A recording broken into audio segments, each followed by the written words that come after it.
On a windy October night in 1995, a mysterious house fire swept through the palatial home of a doctor and his family. 2 of the family members made it out alive. 2 of the children did not.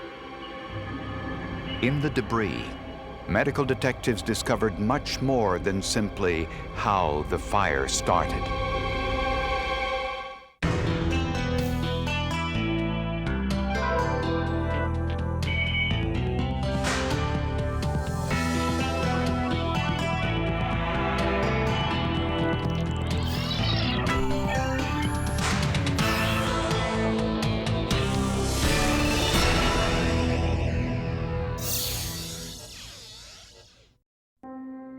Michael Farrar and Deborah Green first met in medical school in 1977. Both were gifted students with near genius IQs. There was an instant attraction, and they married less than a year after they met. Over the next 16 years, the couple raised 3 children, Jennifer, Timothy, and Kelly, in an affluent suburb of Kansas City, Kansas. To outsiders, their lives seemed perfect, but the marriage was showing signs of stress.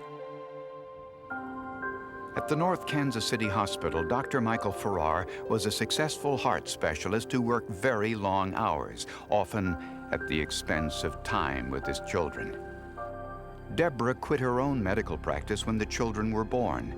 She battled depression, weight gain, and was rumored to have a drinking problem. You got the impression that Deborah wasn't the easiest person in the world to live with. She was, I don't want to say, well, let's just leave it at that. In an effort to rekindle their marriage, the couple decided to go on a school trip to Peru with their son, Tim. While sightseeing along the Amazon River and among the Incan remains, an attractive blonde nurse caught Michael's attention. She was the mother of one of the other students. When they returned to Kansas City, Michael continued to see his new friend, which soon blossomed into a sexual affair. It didn't take Deborah long to find out about her husband's affair. She moved into a separate bedroom, and her drinking increased. Her whole identity was her marriage and her family, because she no longer had her own career. I felt that, maybe it was just really hard for her to let go of that. Maybe she felt like she could change, or something could change, and they could somehow stay together. And Michael had some serious problems of his own. Shortly after the Peru trip, Michael developed diarrhea, vomiting, and chills so severe he was admitted to the local hospital. He'd been in South America, where he might have had access to a whole variety of things that could make him very sick. Despite undergoing a full battery of tests, doctors could not determine the cause of Dr. Farrar's illness. When I saw him, it's like, Mike, man, you look bad. I'm sorry, but you don't look good. And he said he'd been really, really violently ill since he had gotten back from Peru, and he assumed that he had gotten some tropical parasite from hell. Michael Farrar was rapidly losing weight, dropping to just 125 pounds. Whatever was causing this illness was a mystery.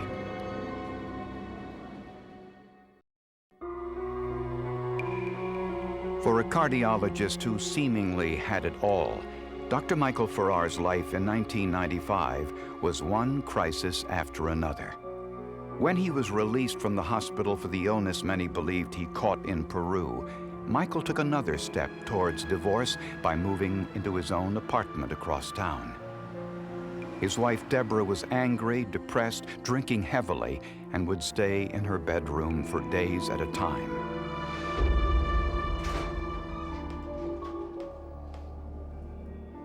Michael was concerned for her welfare as well as the safety of their 3 children. While visiting the house to pick up some of his things, Michael noticed something suspicious in his wife's purse. A packet of castor beans. On the label was a warning that the beans were poisonous. With so many packets of castor beans in her purse, Michael suspected that his wife was planning to commit suicide. So he was telling me that he was pretty sure she was going to try and kill herself with these poisons, which really to me didn't make any sense, because Dr. Green is a bright woman. I mean, she's an extremely bright woman, and is an oncologist. And if you're a doctor, I mean, doctors kill themselves, all right? I mean, and professional people do commit suicide. But fortunately, we've got the best of drugs available to us. I mean, if you're going to go, why would you go stooling yourself to death? I mean, you aren't going to want to die with bloody diarrhea. I mean, that is a very horrible, bad way to die. Dr. Farrar decided to do a little investigating of his own. The castor beans were purchased from the Earl May Garden Center. A receipt from that store in Deborah's purse indicated she purchased the beans just 4 days before Michael first got sick. While consulting his medical textbook, Farrar learned some terrible news: that castor beans contain ricin, a deadly toxin with no known antidote. And the symptoms of ricin poisoning were vomiting, nausea, diarrhea, and gastrointestinal bleeding, symptoms which were identical to his own. Farrar quickly took a sample of his own blood for testing, but ricin leaves the body quickly, and the lab could find no trace of it in his system. Although he had no proof, Farrar was convinced that his wife had somehow poisoned him with ricin, and this was the cause of his mysterious symptoms. A few days later, Michael confronted Deborah during an angry telephone call. I told her that I was very angry with her, that I thought she was crazy, that I thought she had been poisoning me, that I thought she needed serious psychiatric help. I don't have to listen to this.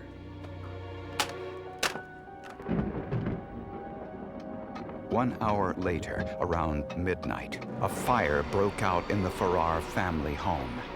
By the time firemen arrived, the home was totally engulfed in flames. I've never seen a fire spread as fast throughout the house as I have on this one.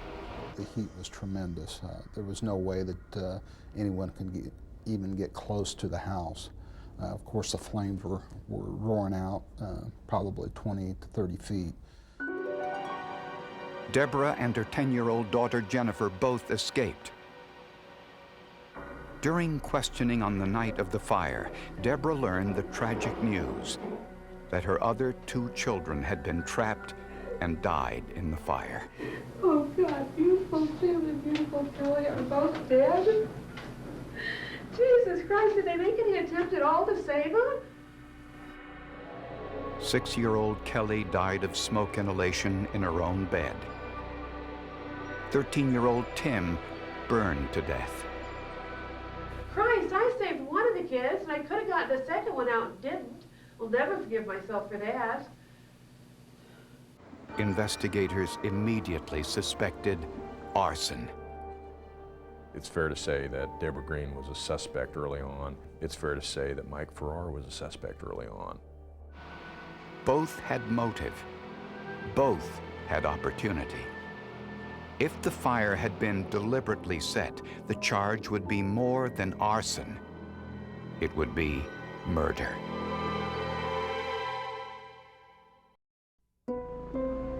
While investigating the suspicious house fire that killed Tim and Kelly Farrar, police looked a little deeper into the relationship between Michael and his estranged wife, Deborah.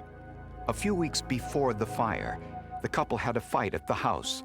Michael said his wife was intoxicated, angry, and threatening to kill herself. The police were called and took Deborah to the hospital for psychiatric evaluation. Dr. Pamela McCoy was the physician on duty.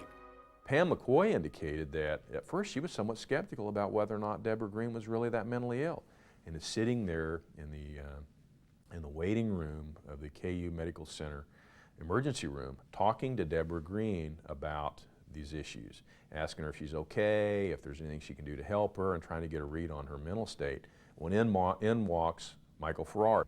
When they met in our kind of entryway there, she just like turns on him like she's, I mean, for a minute I kind of hold her like I think she's going to physically attack him, and she spits at him and calls him a hole.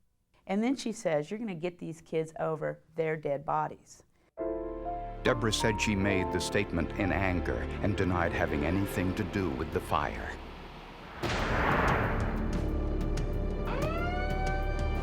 She said she was asleep when the fire alarm sounded. She said she opened the bedroom door, saw flames and smoke, closed the door, and ran outside through a door in the bedroom.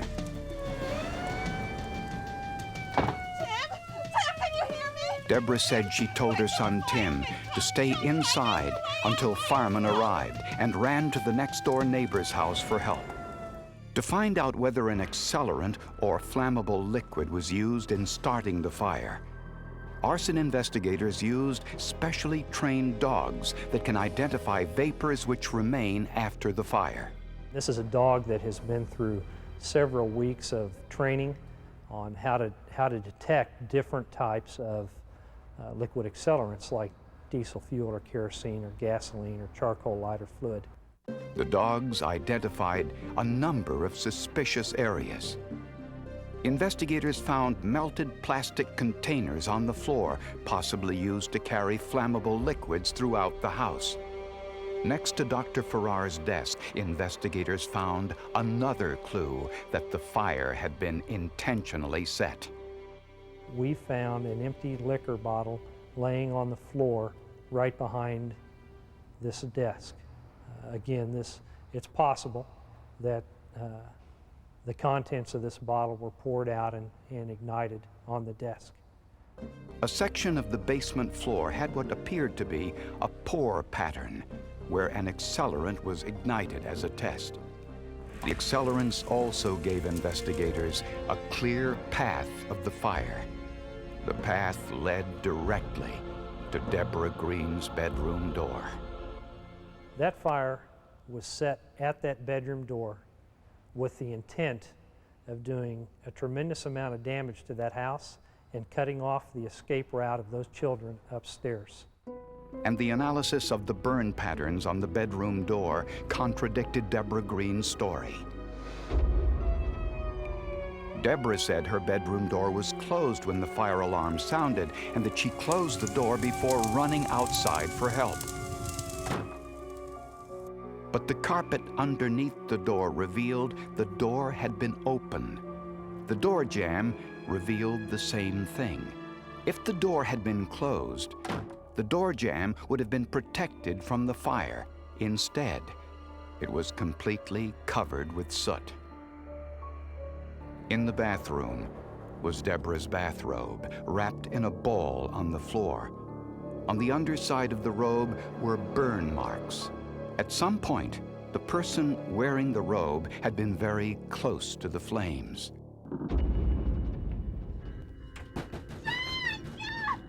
The neighbors said Deborah's hair was wet when she ran over asking for help. This did not come as a surprise to arson investigators. When Dr. Green actually ignited that accelerant outside of her bedroom door and in the hallway, that there was enough vapors present that there was quite a flash, more of a flash than she probably was prepared for. When she did that, I believe that is when she got the hair singed on the right side of her head. With a search warrant, detectives took a sample of Deborah's hair. Microscopic analysis revealed that Deborah's hair showed signs of heat damage consistent with singeing from a high-intensity flame. The damage to Deborah's hair was extensive since the sample wasn't collected until after she had her hair cut for her children's funeral. Bill Chapin is a forensic chemist whose job was to analyze the fire debris evidence from the Farrar home.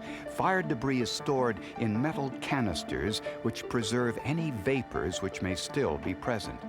The canisters are heated to between 80 and 90 degrees centigrade, and the air inside removed. If the vapors contain accelerants or hydrocarbons, they're trapped in charcoal filters. The filters are then rinsed with a neutral solvent, carbon disulfide, and the mixture is placed into a gas chromatograph mass spectrometer for analysis. After 2 days of testing, Bill Chapin found what he was looking for. In this particular case, the accelerant that I found was an accelerant called isoparaffin. Isoparaffins are often used in odorless charcoal lighter fluids. There was an empty container of charcoal lighter fluid on the floor of the Farrars' garage. Investigators were now convinced that Deborah Green set the fire that killed 2 of her children. The only question that remained, had she also tried to kill her husband with castor beans? When Dr. Michael Farrar told police he was sure his wife had been poisoning him with castor beans, investigators were unsure of where to start. Since the local laboratory could find no evidence of ricin in Michael Farrar's system, his blood was sent to the FBI, to Dr. Drew Richardson, an expert in chemical and biological research at the Naval Medical Research Institute in Washington, D.C. People in the intelligence community are quite familiar with ricin based on a handful of cases that most everybody would know about. Very few people in the lay public and even highly trained professionals such as medical doctors would be quite unlikely to know much about ricin, if anything. Ricin is an antigen that causes a breakdown of red blood cells at the tissue level. In large enough doses, it can be fatal. When an antigen enters the body, the immune system's response is to produce antibodies which fight the invading organism. To find out whether ricin antibodies were in Michael Farrar's system, Dr. Richardson used a technique called ELISA, which stands for enzyme-linked immunosorbent assay. A 96-well plastic plate is coated with a solution containing ricin. In theory, any ricin antibodies in Dr. Farrar's blood would bind to the ricin coated on the plate, which is exactly what happened. Next, Dr. Richardson analyzed the blood of goats that had been exposed to small amounts of ricin. It appeared that the goats and Michael Farrar both had similar antibodies in their systems, antibodies designed and structured to recognize and seek out the target invader, ricin. Dr. Richardson discovered something else. The number of ricin antibodies in Farrar's system was staggering. In the case of Dr. Michael Farrar, it's thought that perhaps he was exposed 3 times. A certain immune response would have been produced the first time, a response that would have lasted a few weeks. On second and third, and perhaps other exposures, a separate immune response would have been produced. For each one of those exposures, and the latter exposures would have produced a response and antibodies that would be present in the blood for, again, many months to perhaps a few years. Deborah Green was charged with 2 counts of murder and 2 counts of attempted murder.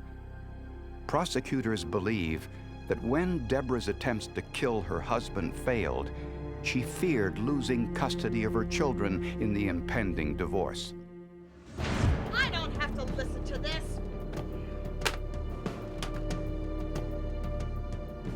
After the argument on the telephone, prosecutors believe that Deborah poured accelerants throughout the house, with special attention to Michael's possessions and making sure to cut off the children's escape route.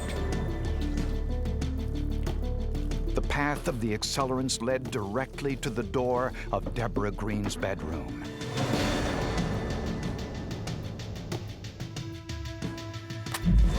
But she used too much accelerant. The vapors ignited, causing a mini explosion that singed her hair. While dousing her head with water, she saw that her bathrobe had also caught fire and discarded it.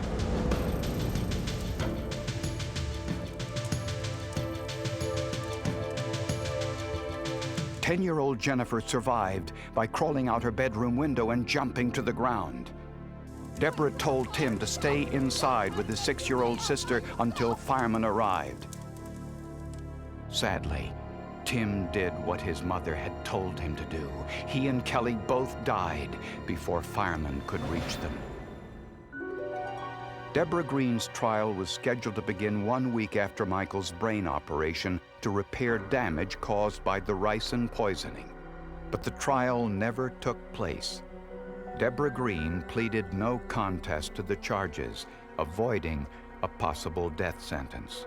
My attorneys are ready, willing, and able to present evidence that I was not in control of myself when Tim and Kelly died. However true that may be, defending myself at trial on these charges would only compound the suffering of my family and my daughter. She was sentenced to life in prison without possibility of parole for 40 years. Well, I think these kids in this case were sort of the ultimate pawn, the ultimate weapon that Deborah Green used in this fight with Michael Farrar. She, in some ways, probably loved those kids, in other ways viewed them as an expendable resource to be used in this war.